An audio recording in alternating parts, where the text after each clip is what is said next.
Ladies and gentlemen, please welcome Senator Cory Booker.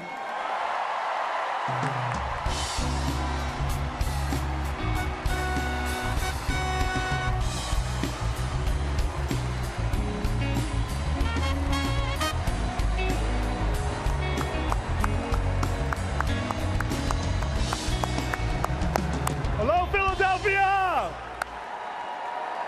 Thank you. Thank you.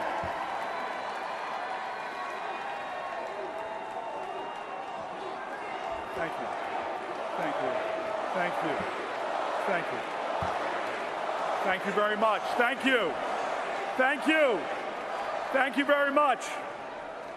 240 years ago, our forefathers gathered in this very city, and they declared before the world that we would be a free and independent nation. Today, we gather here again in this city of brotherly love, to reaffirm our values before our nation and the whole world. Our purpose is not like theirs to start a great nation, but to ensure that we continue in the best of our traditions. And with humble homage to generations of patriots before, we put forth two great Americans, our nominees for President and Vice President, Hillary Clinton and Tim Kaine.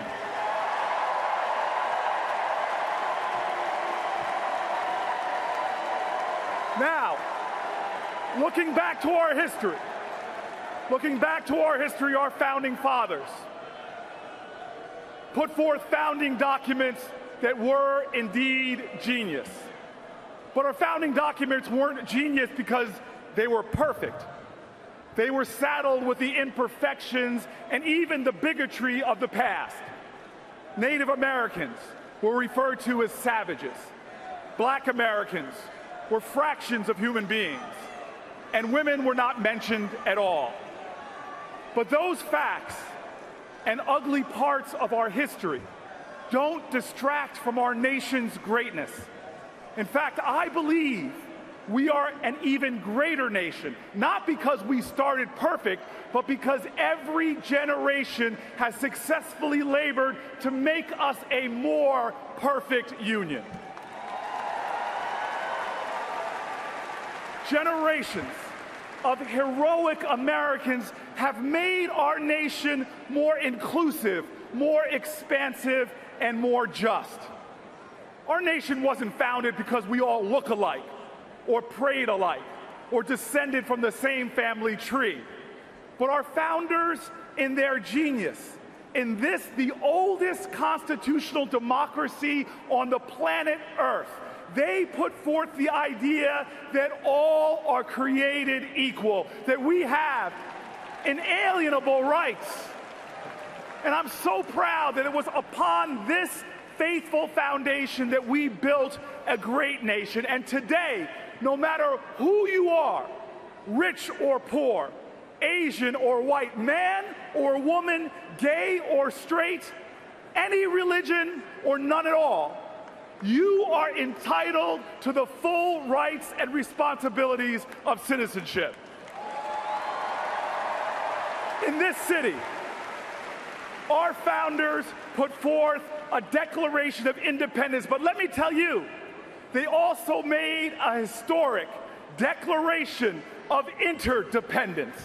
They knew that if this country was to survive and thrive, we had to make an unusual and extraordinary commitment to each other. Look, I respect and value the ideals of individualism and self-reliance, but rugged individualism didn't defeat the British.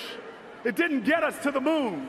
It didn't build our nation's highways. Rugged individualism didn't map the human genome. We did that together.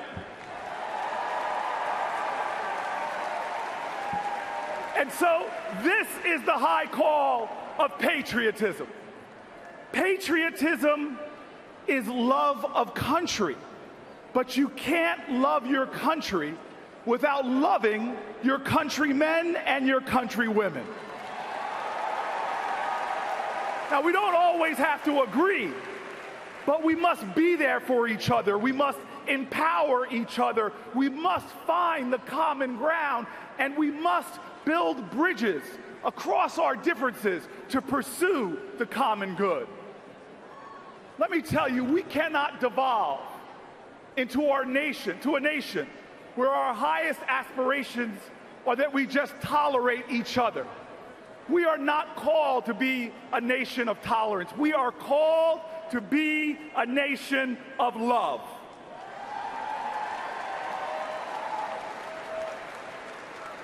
That's why that last line of the Declaration of Independence says it so clearly.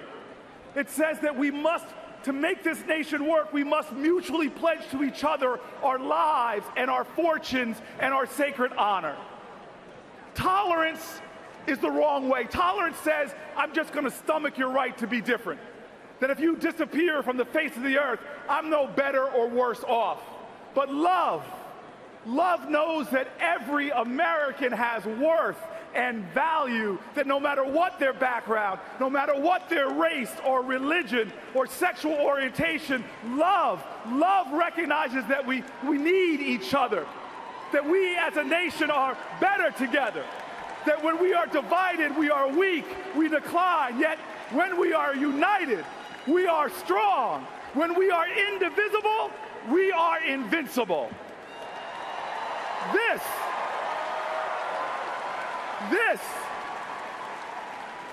This is the understanding of love that's embodied in one of my favorite sayings.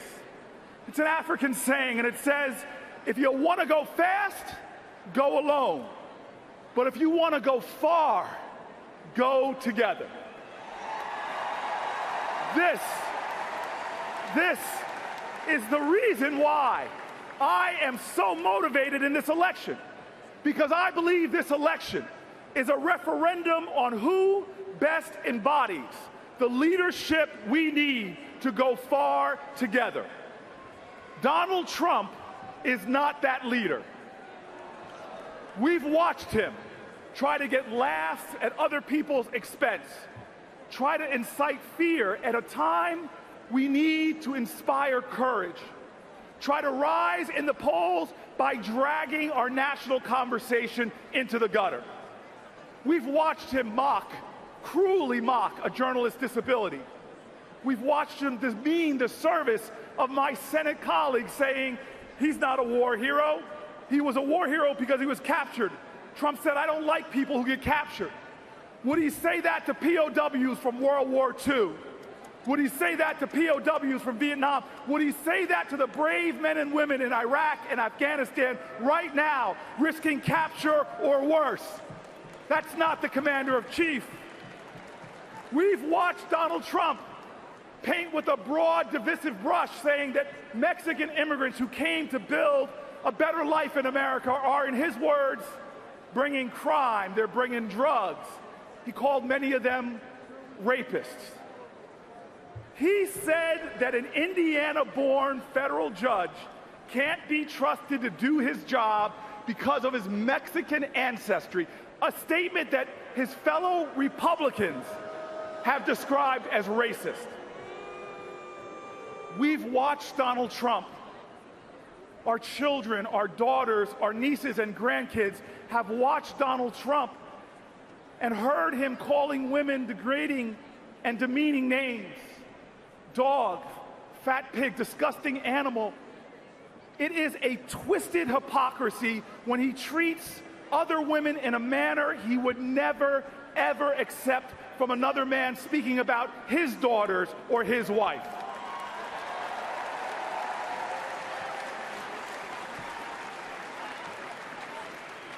In this great nation where our founders put a fundamental principle forward of religious freedom, he says, ban all Muslims. Don't let certain people into our America because of how they pray. Now, I take particular interest in the fact that Trump says he would run our country like he's run his businesses. Well, I'm from Jersey, and I'm from the Great Garden State, and we've seen how he leads in Atlantic City. He got rich while his companies declared multiple bankruptcies. Yet without remorse, even as people got hurt and lost jobs by his failures, he bragged, and I quote, "The money I took out of there was incredible." Yes, he took out a lot of cash, but he stiffed contractors, many of them small businesses, refusing to pay them for the work that they've done. You know, we in America have seen enough of a handful of people growing rich at the cost of a nation descending into crisis.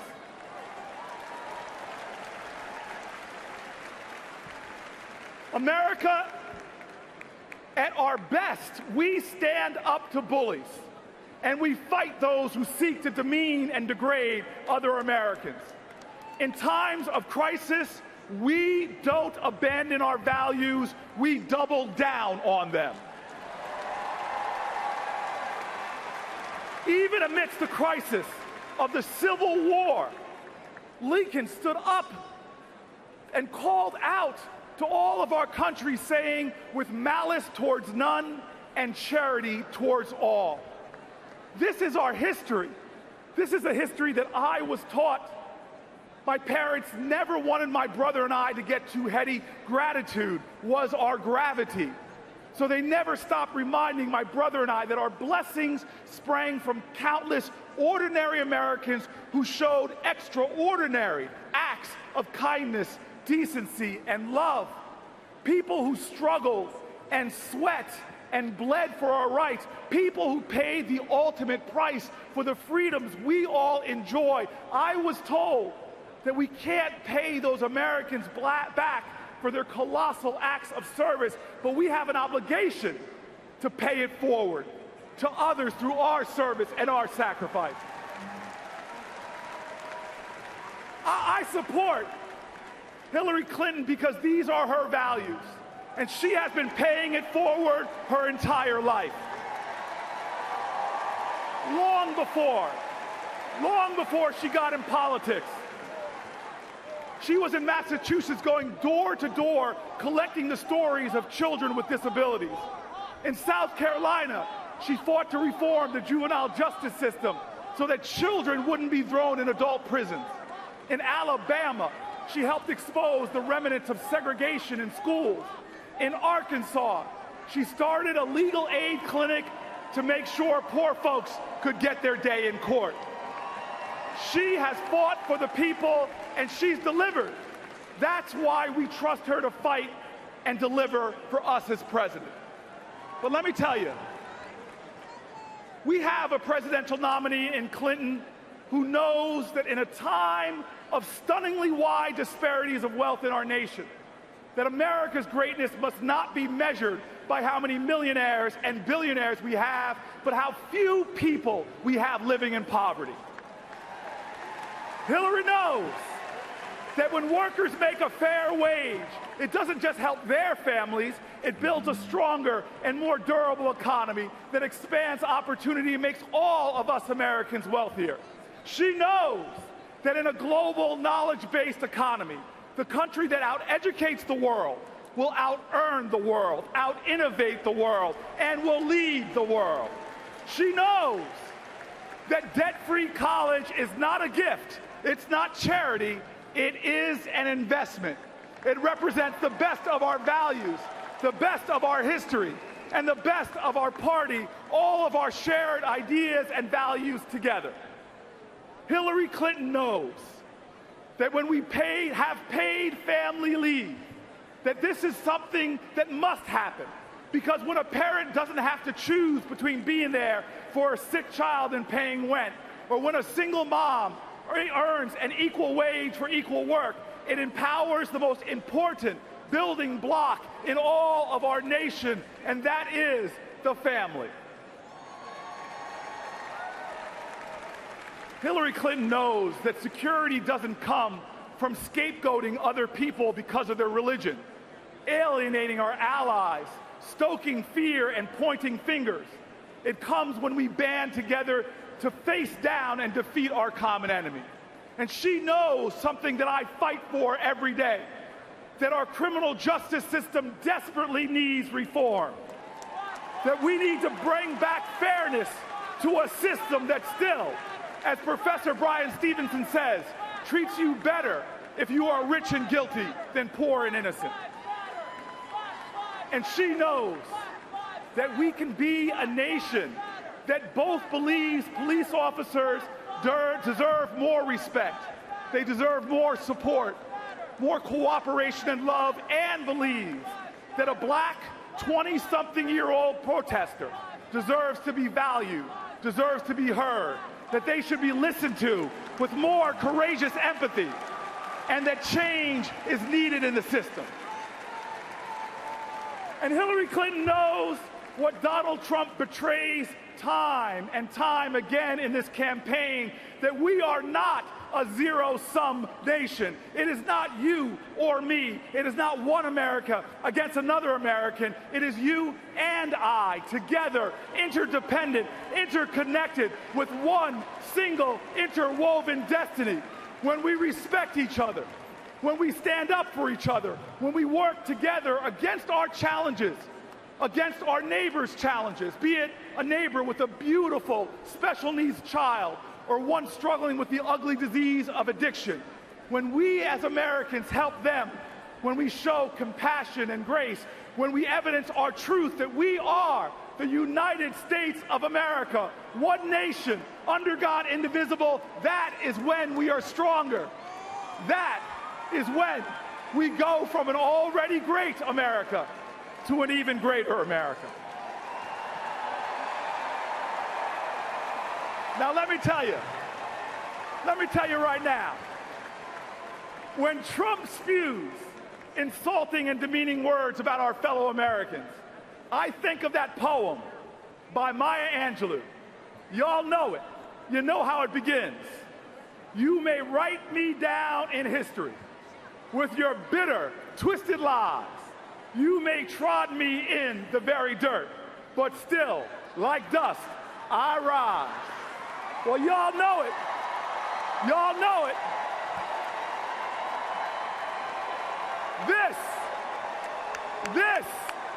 This captures our American history. 240 years ago, an English king said he would crush our rebellion. But Americans from around our nation joined the fight. From Bunker Hill to the Battle of Trenton, they stood, and so many fell, giving their lives in support of our daring declaration that America, we will rise. This is our history. This is our history. Escaped slaves, knowing that liberty is not secure for some until it's secure for all. Sometimes hungry, often hunted in dark woods and deep swamps, they looked up to the North Star and said with a determined whisper, America, we will rise. Immigrants risking their lives in times of sweatshops and child labor. They organized labor unions and devoted themselves to lifting the tired, the poor, and the huddled masses. With fierces of grit, they shouted so all could hear, America, we will rise. King pointed to the mountaintop. Kennedy pointed to the moon. From Seneca Falls to those who stood at Stonewall Inn, giants before us said in a chorus of conviction, America, we will rise. My fellow Americans, we cannot fall into the complacency or indifference about this election, because still the only thing necessary for evil to be triumphant is for good people to do nothing. You know the saying. My fellow Americans, we cannot be seduced by cynicism about our politics, because cynicism is a refuge for cowards. And this nation is and must always be the home of the brave. We are the United States of America. We will not falter or fall. We will not retreat or surrender. Our values, we will not surrender. Our ideas, we will not surrender the moral high ground. Here in Philadelphia, let us declare again that we will be a free people, free from fear and intimidation. Let us declare again that we are a nation of interdependence and that in America, love always trumps hate. Let us declare. Let us declare so that generations yet unborn can hear us. We are the United States of America. Our best days are ahead of us. And together, with Hillary Clinton as our president, America, we will rise. God bless America. Let us rise together. God bless America.